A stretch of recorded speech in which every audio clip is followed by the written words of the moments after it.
Bien, vamos a comenzar entonces hoy a dar el paso final de este libro que hemos estado estudiando a través de varios domingos, y es el libro del profeta Ageo.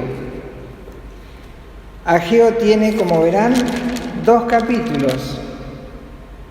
Parece que no pudiese decir demasiado, pero cuando miramos a Ageo, nosotros tenemos que pararnos, hacer una mirada al pasado, una mirada al presente y una mirada al futuro.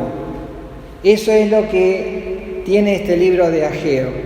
Y como hoy es el final, vamos a hacer eso. Vamos a mirar primero al pasado, luego vamos a mirar al presente y luego vamos a mirar al futuro, porque es así como se desarrolla nuestra vida espiritual. Así que comencemos mirando el pasado. Dios eligió 3 reyes que gobernaron sobre toda la nación de Israel como un solo pueblo. El primer rey fue Saúl. El segundo rey fue David. Y el tercer rey fue su hijo, Salomón.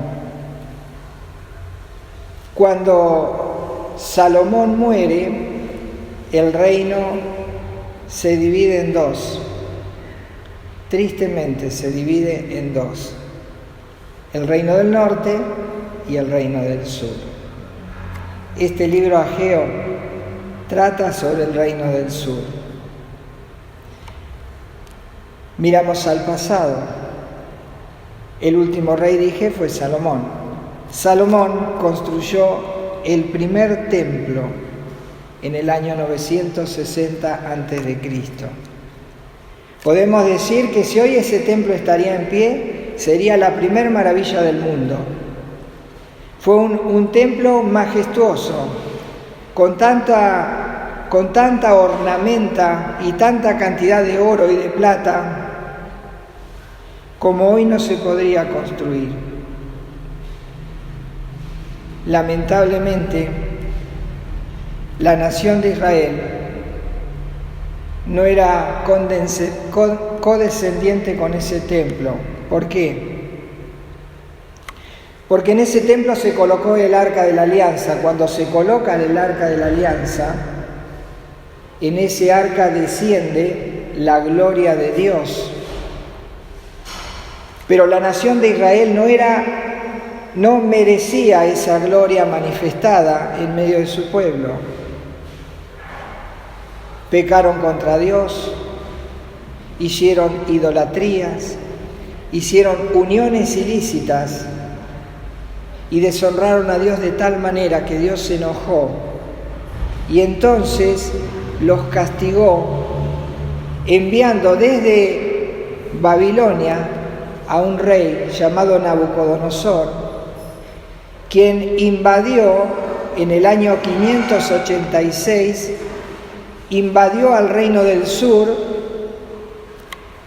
destruye los muros de la ciudad y destruye el templo, se lleva a Babilonia todos los utensilios del templo, se lleva hasta las columnas que eran adornadas en oro, se lleva todo, y lo que no se pudo llevar lo quemó.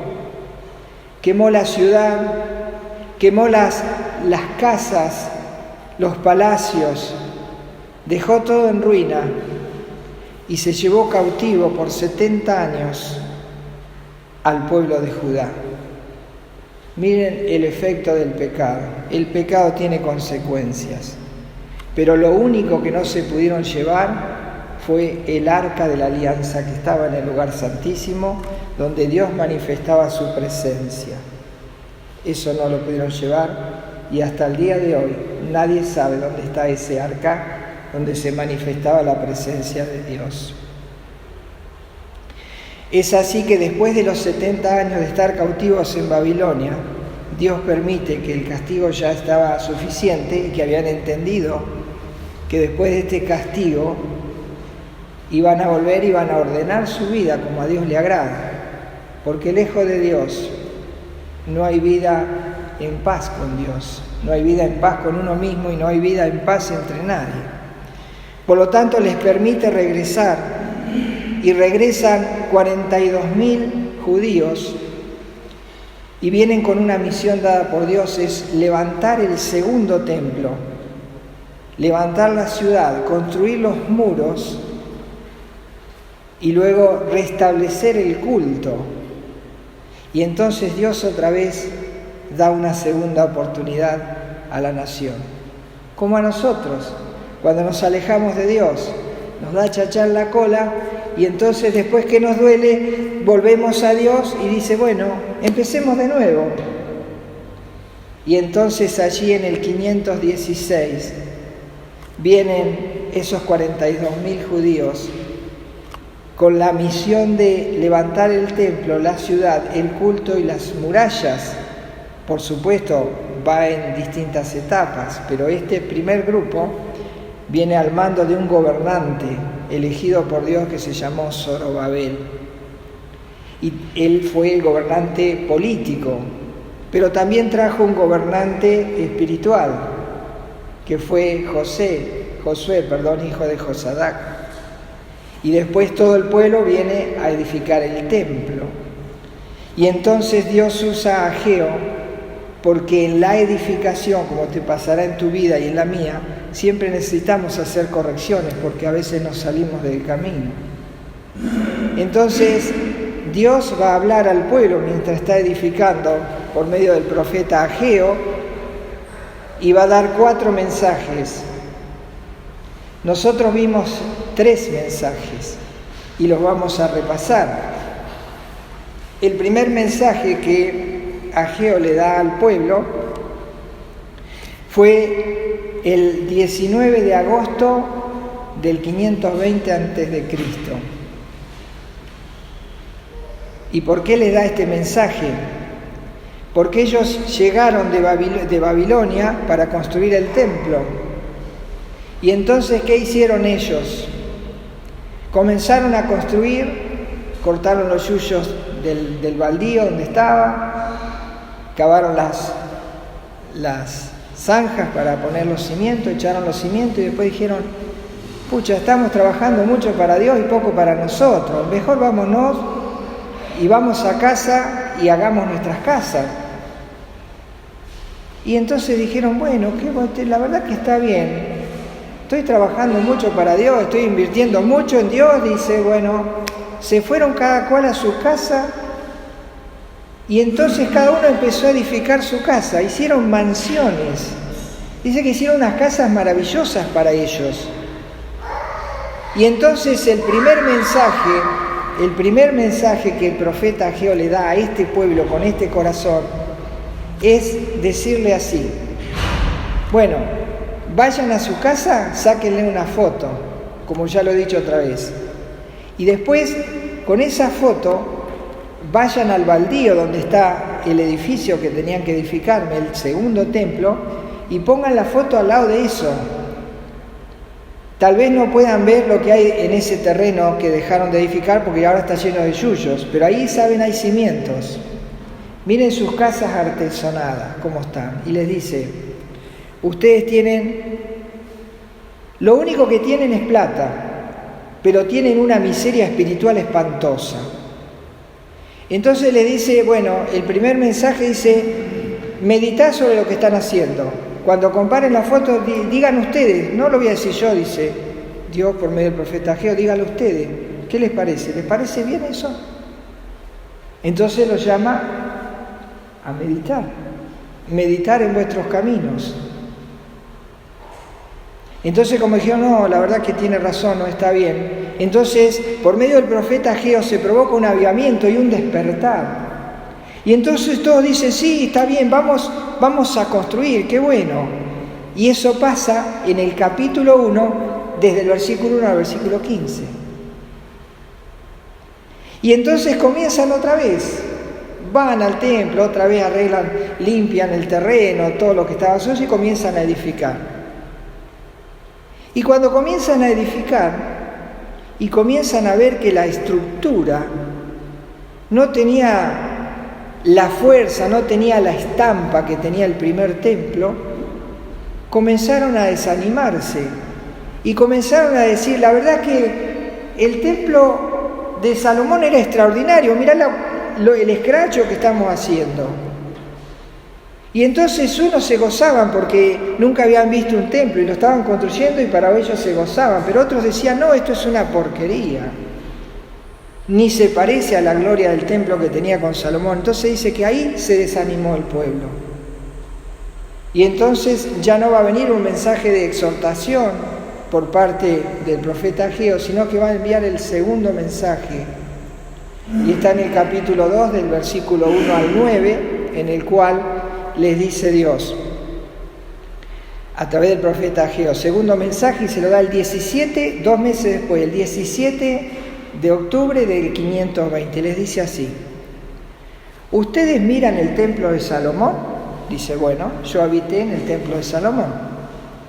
Ustedes ven esta casa, dice, yo voy a habitar en esta casa voy a estar yo. Entonces dice, para ustedes, ¿qué es más importante?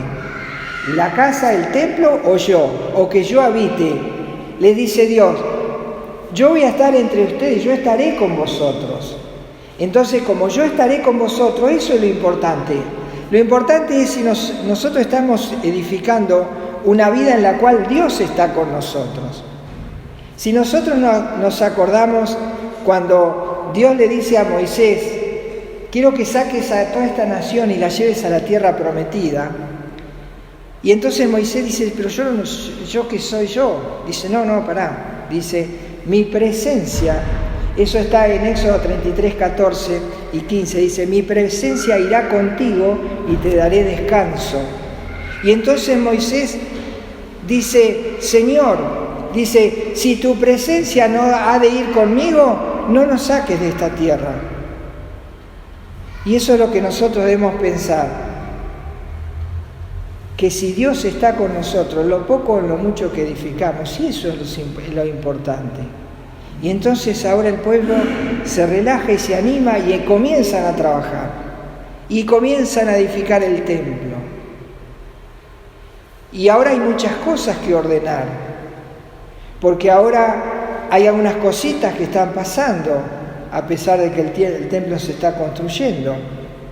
Hay inmoralidad sexual, hay idolatría, que es adulterio espiritual, hay cosas que se están haciendo y que están deshonrando a Dios, así que va a enviar un tercer mensaje y lo va a enviar el 18 de diciembre de 520. Va a enviar 2 mensajes, uno es este que le va a decir, dice, ustedes están construyendo, está bárbaro, ya están animados, están construyendo, pero hay pecado de inmoralidad, han hecho alianza con otros pueblos y están viviendo una vida impura. Entonces esto así no podemos seguir, dice Dios, no se puede seguir así. No importa que estén trabajando en la obra, pero hay inmoralidad. Entonces dice, así yo no quiero seguir, dice Dios. Si no corrigen eso, no vamos a seguir. Y entonces allí les habla en el capítulo 2, con el tercer mensaje, desde el versículo 10 hasta el versículo 19, que vimos el domingo pasado con Carlos. Entonces allí Dios le dice, hay que corregir ese adulterio espiritual, hay que corregir esa inmoralidad. Y entonces vamos a la primera epístola del apóstol Pedro, en el capítulo 1. Primera epístola del apóstol Pedro, capítulo 1. El concepto y el mensaje que Dios le da a través de Ageo es este. Está en Ageo, pero yo lo busco en otros pasajes, por supuesto. Dice Primera Pedro, capítulo 1, versículos 14, Primera Pedro 1, 14 al 16. Leemos así. Como hijos obedientes, no os conforméis a los deseos que antes teníais estando en vuestra ignorancia. Vamos a suponer, dice Dios, que ahora ustedes estaban en ignorancia y que no sabían y que se largaron a hacer todo esto que hicieron, con lo cual estoy muy enojado, dice Dios. Pero vamos a suponer que no sabían y que era ignorancia. Bueno, ahora dice, versículo 15, si no, como aquel que os llamó es santo, sed también vosotros santos en toda vuestra manera de vivir. Porque escrito está, sed santos, porque yo soy santo. Lo primero que Dios dice es que si no hay santidad en nuestra vida, es preferible que dejemos las herramientas tiradas, que dejemos todo tirado o que dejemos las cosas a un costado y tengamos una vida santa. Porque estamos ministrando a un Dios santo. Dios le dijo a Moisés, Moisés, Moisés, y entonces él aquí iba a ir, no, pará, le dice, parate ahí, sacate el calzado de los pies, porque el lugar donde estás es santo, porque yo soy santo. Entonces cada uno de nosotros debemos vivir en santidad para servir a Dios. Y es hermoso cuando uno busca la santidad, el temor de Dios hasta en las cosas más mínimas, y día a día uno se va puliendo. Y cuando uno hace eso y empieza a entrenar el espíritu, se goza cada vez que tiene que hacer una renuncia a algo que le desearía hacer. Y eso es vivir una vida santa. Bueno, arreglaron las cosas. Entonces ya miramos al pasado, miramos al presente, arreglamos las cosas. Bueno, y ahora que está todo arreglado, dice, vamos a mirar al futuro. Cuando las cosas están arregladas con el Señor y nuestra vida está ordenada, siempre miramos al futuro. No miramos al pasado ni al presente, porque el presente nosotros lo tenemos a cuenta con el Señor. Entonces, ¿qué nos queda mirar? Al futuro. Y entonces, el mismo mes, el 18 de diciembre del 520 va a venir el segundo mensaje. Dio 2 mensajes el mismo día. El primero, hay inmoralidad sexual, hay idolatría, arreglen eso. Una vez que arreglaron eso, viene el mismo día. Bueno, ahora dice el segundo mensaje, que es lo que vamos a ver hoy. Ageo capítulo 2, versículo 20. Comenzamos la lectura. Dice así, Ageo 2, 20. Vino por segunda vez palabra de Jehová a Ageo a los 24 días del mes, diciendo, y este es el segundo mensaje que da ese día, o sea, el tercer mensaje y cuarto lo dio el mismo día. El tercero les dije que comenzaba en Ageo 2.10, ¿verdad? Miren lo que dice 2.10 en el tercer mensaje. A los 24 días del 9º mes, en el segundo año de Darío, vino palabra de Jehová por medio del profeta Ageo. Y ahora leemos en 2.20, dice, vino la segunda vez palabra de Jehová a los 24 días del mismo mes.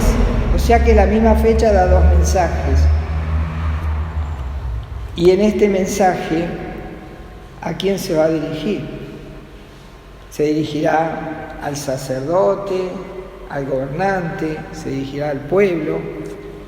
Y veamos qué dice en el versículo 21. Allí podemos decir, habla a Zorobabel, gobernador de Judá, diciendo. Ahí nomás.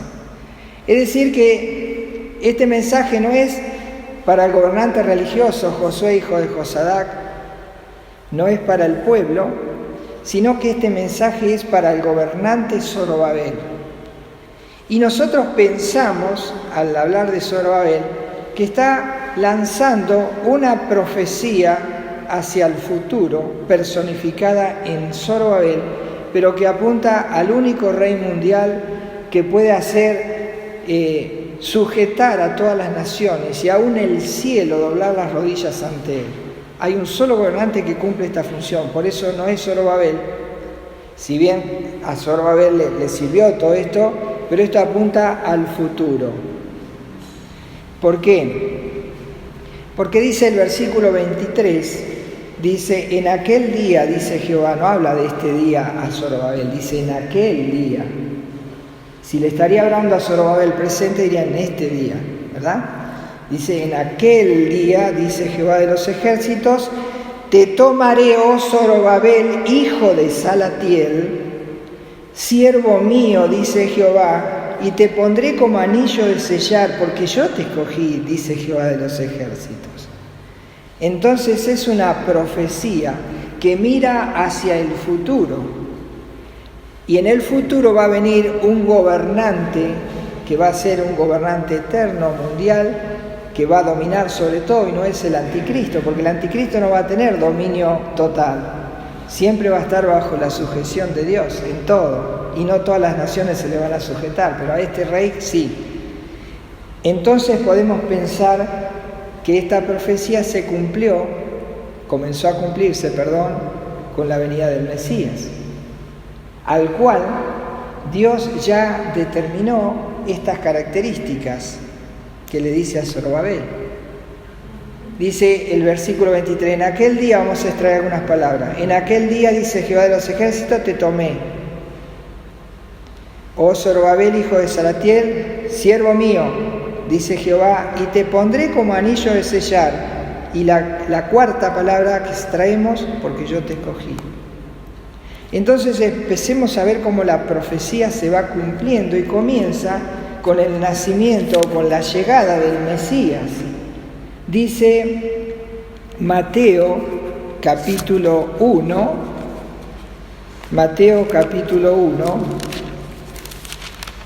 versículos 12 al 16. Mateo 1, 12 al 16 dice: después de la deportación, dice, a Babilonia, Jeconías engendró a Salatiel y Salatiel a Zorobabel. Es decir, cuando se llevan cautivos durante los 70 años a esta gente que era del reino de Judá, se los llevan cautivos a Babilonia, nace un ser que se llamó Zorobabel. Y Zorobabel es de la familia del Mesías. Ahora, Zorobabel y el Mesías están conectados con el rey David. Por eso empieza Mateo capítulo 1, versículo 1, dice, libro de la genealogía de Jesucristo, hijo de David. Y acá tenemos a Zorobabel y termina el versículo 16 de Mateo 1 diciendo, y Jacob engendró a José, marido de María, de la cual nació Jesús llamado el Cristo. Tenemos allí al Mesías, David, Zorobabel, el Cristo. Por eso el ángel Gabriel, cuando le va a anunciar a María que lo que va a nacer en su vientre no es un niño común, dice allí en Lucas capítulo 1, versículos 30 al 33. Lucas capítulo 1, versículo 30 al 33 dice, entonces el ángel Gabriel, no dice ahí Gabriel, pero es el ángel Gabriel, entonces el ángel le dijo, María, no temas, porque has hallado gracia delante de Dios. Y ahora concebirás en tu vientre y darás a luz un hijo y llamarás su nombre Jesús. Dice, este será grande y será llamado Hijo del Altísimo. Y el Señor Dios le dará el trono de David, su padre, y reinará sobre la casa de Jacob para siempre, y su reino no tendrá fin. Entonces, cuando en Ageo vemos las características proféticas, no las puede cumplir Zorobabel, pero sí las puede cumplir el Mesías. Por eso, cuando leemos allí las características que yo les dije, te tomé, siervo mío, anillo de sellar, te escogí, podemos encontrar al profeta Isaías cuando él da las características que iba a tener el rey venidero, el rey mundial. Por eso se dirige a Zorobabel y no a Josué, hijo de Josadá, que era el sumo sacerdote, porque ahora está hablando de la profecía de un rey que vendrá y que lo llenará todo. Y leemos Isaías capítulo 42, la profecía del Mesías, Isaías 42. Hay muchos pasajes, pero elegí este solamente. Dice Isaías 42:1. Recordemos las palabras que le dijo a Zorobabel: te tomé, siervo mío, anillo de sellar, te escogí. Dice, esta es la profecía de Isaías con respecto al Mesías. Dice Isaías 42:1: He aquí mi siervo, yo le sostendré, mi escogido, en quien mi alma tiene contentamiento.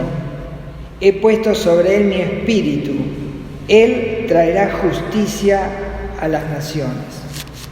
Jamás se levantó ni se levantará un rey que traiga justicia a las naciones. Solo lo puede cumplir el Mesías. Ahora, seguimos en Ageo capítulo 2, versículo 21 al final. ¿Qué dice lo que va a hacer este rey en el futuro cercano? Dice,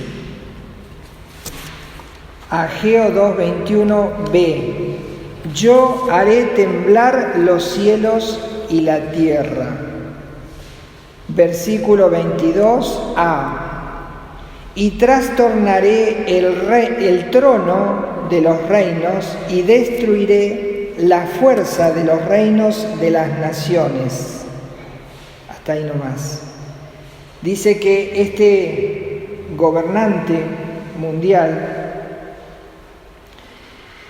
trastornaría el cielo y la tierra.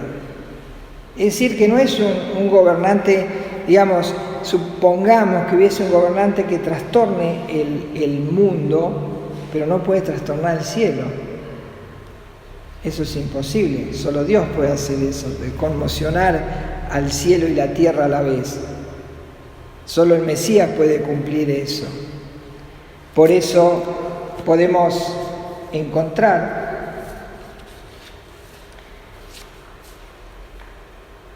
en el libro de Apocalipsis, capítulo 19, cuando comience a trastornar el cielo y la tierra, este rey venidero.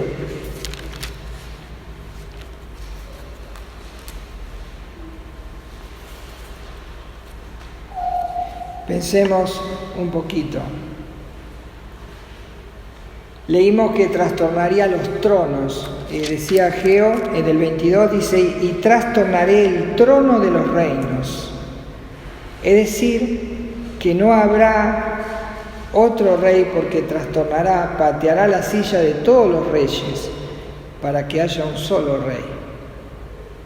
Hoy en día tenemos muchos gobernantes mundiales y en aquel día trastornará a todos esos gobernantes mundiales.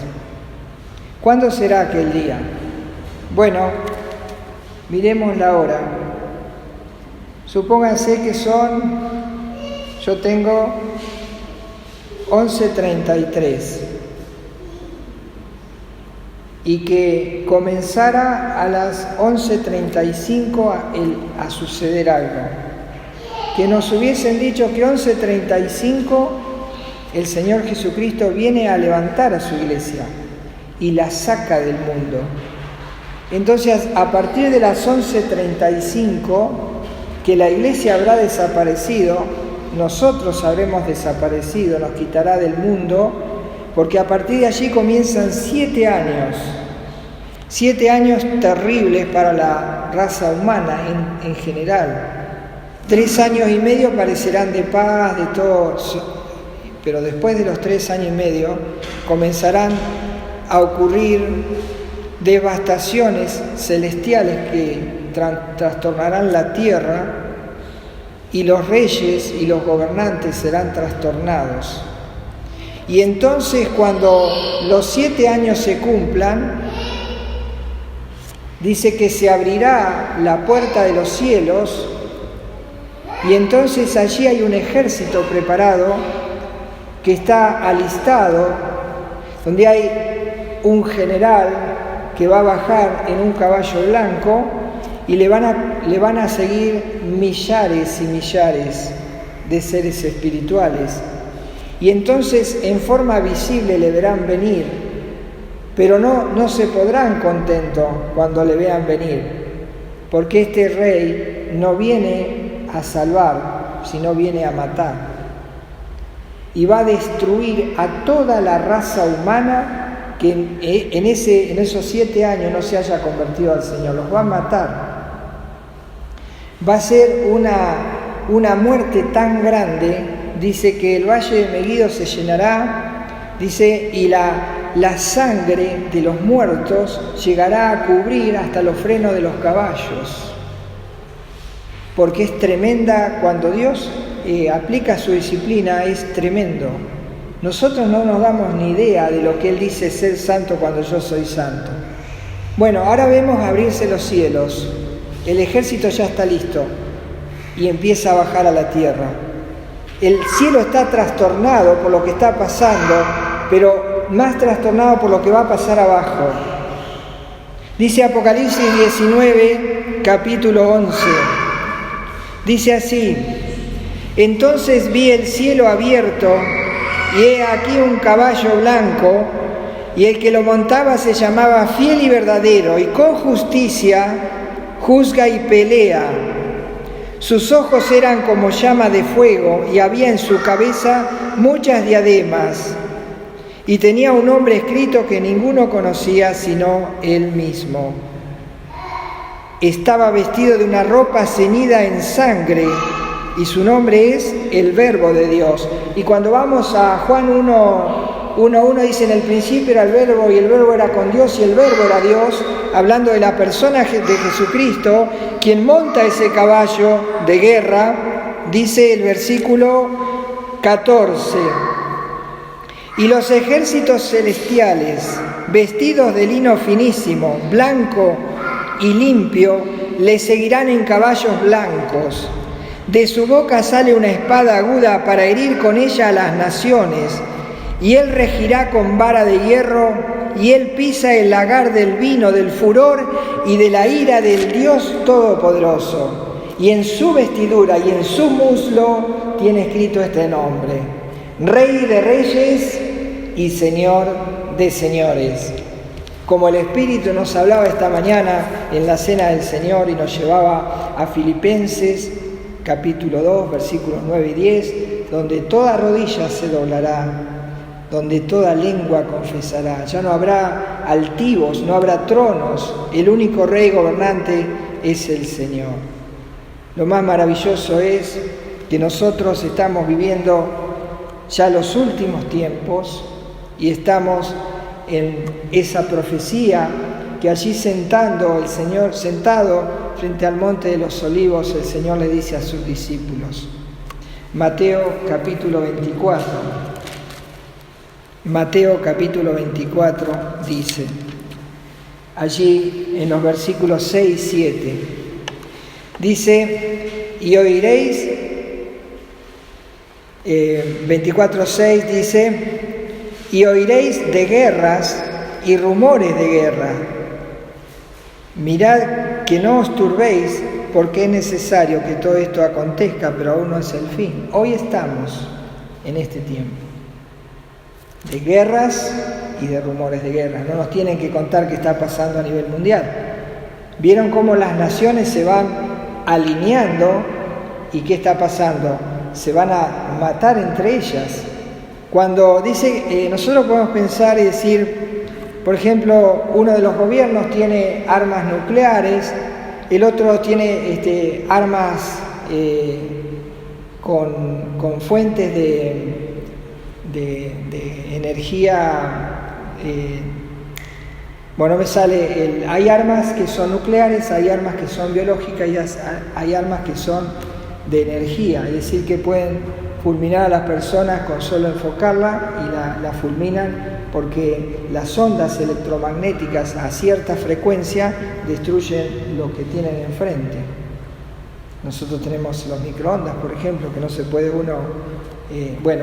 las armas de energía calórica, eso es lo que me salió hoy, las armas de energía calórica, hoy los tienen. Y los gobiernos mundiales, cada uno tiene ya determinado con qué se va a atacar a quién. Y como está pasando ahora, va a pasar en ese tiempo, que no todos los gobiernos se van a alinear en una sola fila para ir a derrotar a Jerusalén, al pueblo de Israel. ¿Por qué? Porque hay unos que tienen intereses a favor y otros intereses en contra. Entonces dice que se van a matar entre ellos. Ahora tenemos rumores de guerra, hoy tenemos rumores de guerra. Y parece que viene brava la cosa, pero dice, no se preocupen, todavía no es el fin. Si estamos acá, no se preocupen, porque cuando Cristo nos lleve, ahí sí se van a tener que preocupar. Entonces le dice Jesús, pero aún no es el fin, y el versículo 7 dice, porque se levantará nación contra nación y reino contra reino, y habrá pestes, hambres y terremotos en diferentes lugares. Eso sí será terrible. Pero eso va a ocurrir en ese tiempo. Al final sobre todo se desemboca toda la guerra y el Armagedón, como está determinado, y todo lo que va a pasar al final de esos 7 años. Eso va a ser el clímax, pero antes va a haber de todo, terremotos, granizo, va a haber peste, pestilencia, nosotros nos preocupa el COVID, ahí va a haber escorpiones que pican y que las picaduras arden por 3 meses y va a ser terrible. Y la gente dice que buscará la muerte y dirá, Dios, matame, y se tratarán de morir, pero dice que no van a morir, porque tienen que sufrir las consecuencias de su pecado hasta donde ha llegado. Por eso en Ageo, cuando él les dice, ahora sí vemos el 22, seguimos leyendo, leímos la parte A, que la vuelvo a leer. La parte A decía, y trastornaré el trono de los reinos y destruiré la fuerza de los reinos de las naciones. Y acá dice, trastornaré los carros y los que en ellos suben, y vendrán abajo los caballos y su jinete. Y lo que le decía Jesús dice, cada cual por la espada de su hermano. Tremendo. Se matarán entre ellos. Y hoy en día hoy lo recontra creemos porque las naciones están enfrentadas. O quién está de este lado y quién está del otro. Y bueno, después una batalla campal, se matan entre ellos. Pero el que quede vivo va a morir por la espada del que monta el caballo blanco. Así que vayamos buscando una aplicación a lo que hemos podido degustar en este libro de Ageo y sobre todo esto que es el final del futuro que estamos esperando. El primer templo fue destruido. El segundo templo, que lo hicieron en Ageo, fue destruido en el año 70.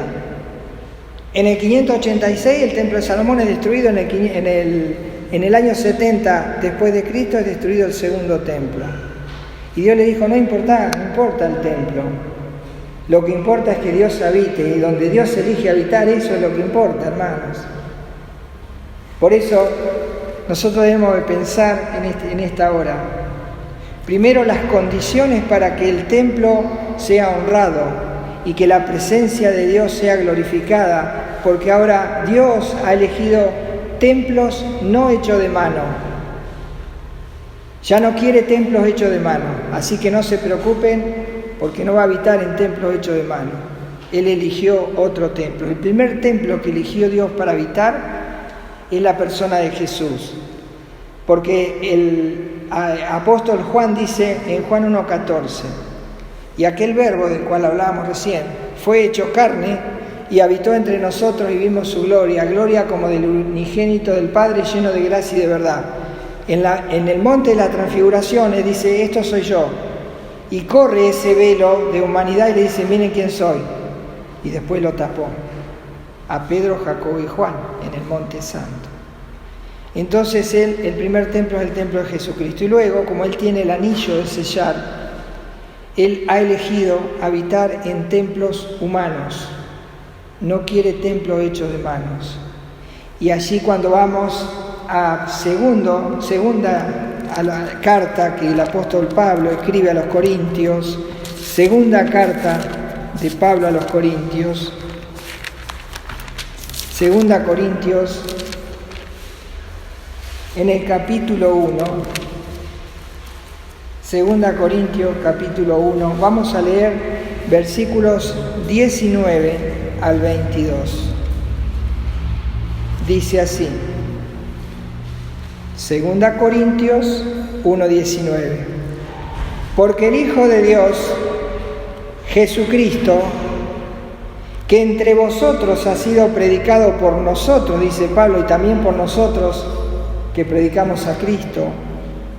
Dice, por nosotros, por mí, Silvano y Timoteo, y poné tu nombre, no ha sido sí, no, mas ha sido sí en Él.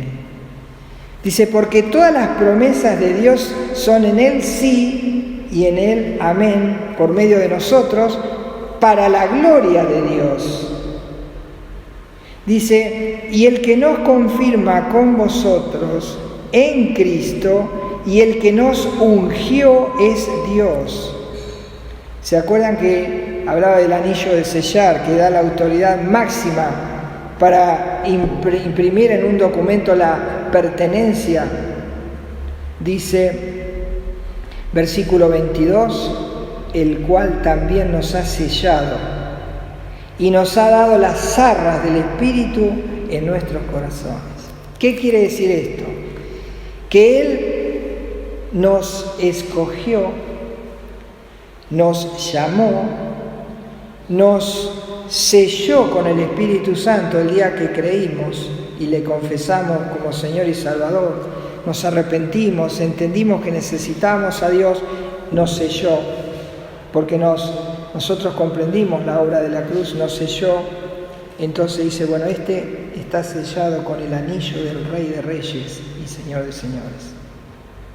Le pertenecemos a Él. Y entonces, una vez que Él nos selló, el Espíritu Santo mora en nosotros. Y entonces ya no necesita templos materiales, sino que hay templos humanos. Y dice, primera carta a los Corintios, hablando de lo que Ageo les pedía a aquellos que estaban ministrando en el templo, y les hablaba de sed santos porque yo soy santo. A nosotros también. Es como si nosotros fuéramos ese templo, porque todas las características y las condiciones para ministrar en el primer templo, en el segundo templo y ahora en nosotros son las mismas. No cambia eso, porque Dios no cambia. Entonces nosotros también debemos tener cuidado y vivir vidas santas para ministrar a un Dios santo y para que la gloria de Cristo se muestre en nosotros y los demás puedan ver que aquí hay un templo en el cual la gloria de Dios se muestra, que sos vos, somos los creyentes. Por eso debemos tener cuidado, dice 1 Corintios 6, 19 y 20. Dice así: ¿o ignoráis que vuestro cuerpo es templo? Ahí está, el templo humano. Dice, ¿o ignoráis que vuestro cuerpo es templo del Espíritu Santo, el cual está en vosotros, el cual tenéis de Dios y que no sois vuestros? En el momento que nosotros, paramos acá y después leemos el 20, en el momento que Dios nos selló, Él puso un sello de pertenencia. De manera que todos los que vean ese sello en ese templo puedan decir, esto es de Dios. Entonces Él dice, bueno, este es el templo de Dios. No debo ignorar, porque ese templo no es un templo como el de Salomón, que salió una fortuna. Esto salió mucho más. Dice que este templo, comprar ese templo y sellarlo como sello de propiedad, la escritura de ese templo, tuyo y mío, costó mucho. Dice 20, porque habéis sido comprados por precio. El precio de Cristo, la muerte en la cruz, el sacrificio. Dice, porque habéis sido comprados por precio, glorificad. ¿Para qué servía el templo? Para que se mostrara la presencia de Dios y su gloria pudiese bendecir a los que estaban enfrente o adelante. Entonces dice, porque habéis sido comprados por precio, glorificad pues a Dios en vuestro cuerpo, que es el templo ahora, el templo actual, y en vuestro espíritu, los cuales ya no soy más mío, sino que ahora soy de Dios, porque dice que Dios le dio, dice a Zorobabel, tendrás el anillo de sellar. Y ya cuando fuimos sellados, ya vendimos la propiedad. Ya no somos más nuestros. porque ahora Él vive en mí. Qué maravillosa es la obra de Dios. ¿Cómo puede hacer esto cuando nosotros somos lo que somos, verdad?